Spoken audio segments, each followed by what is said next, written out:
Rajkot Messrs money plant ઇન્વેસ્ટમેન્ટના નામે છેતરપિંડી આચરવામાં આવી.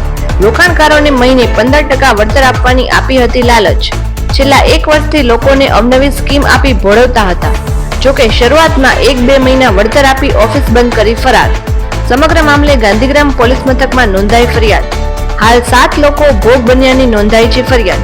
હજુ પણ અનેક લોકો કૌભાંડનો ભોગ બન્યાનું બહાર આવે તેવી શક્યતાઓ. નીરવ મહેતા નામના શખ્સ વિરુદ્ધ નોંધાઈ છે ફરિયાદ. શું નામ આપનું? સંજયભાઈ પંડ્યા. સંજયભાઈ, શું ઘટના બની છે? તમે કઈક ફરિયાદ નોંધાઈ, શું વાત છે? હા, અમે એમાં ભોગ બનનાર છીએ અને ઘટના એવી છે કે મની પ્લાન ઇન્વેસ્ટમેન્ટના નામની રાજકોટમાં રનવે હાઇટ્સ કોમ્પ્લેક્સમાં નીરવ મહેતા નામની વ્યક્તિએ એક પેઢી શરૂ કરેલી હતી.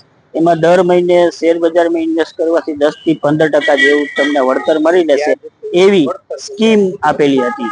એ સ્કીમમાં લોભામણી લાલચ જેવું હતું. એમાં જે ઇન્વેસ્ટ કરે એની રકમ એને 1 કે 2 મહિના સુધી વળતર પેટે ચૂકવેલી છે અને ત્યાર પછી એ પેઢી એની બંધ કરીને જતા રહેલ છે. અને હાલ એ બાબતે રાજકોટના 7 જેટલા વ્યક્તિઓ ભોગ બનેલા છે.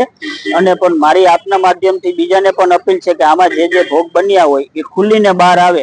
આપણે ગાંધીગ્રામ પોલીસ સ્ટેશનમાં તપાસ ચાલુ છે ને તપાસમાં સાથ સહકાર આપે તો હજી પણ આમાં લાખો કરોડો રૂપિયા જેવો ફિગર બહાર આવી શકે એમ છે.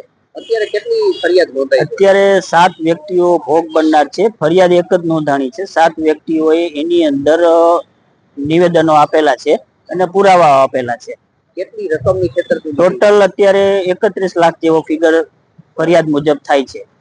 આ ઓફિસ કેટલા સમય ચાલતી? તમને ઓફિસ આશરે 2 વર્ષ ત્યાં ચાલતી હતી એવા અમને મેસેજ છે અને વળતર 2 માસ જેવું વળતર આપેલ છે. એ પછી નથી. કેટલા ટકા વળતર આપવામાં આવે? 1 માસ એવું કીધું કે તમને આ મહિને 15% મળશે, પછી કે શેર બજાર નીચી જાય છે તો 10% મળશે. એવી રીતના એ બધાને સમજાવતા હતા.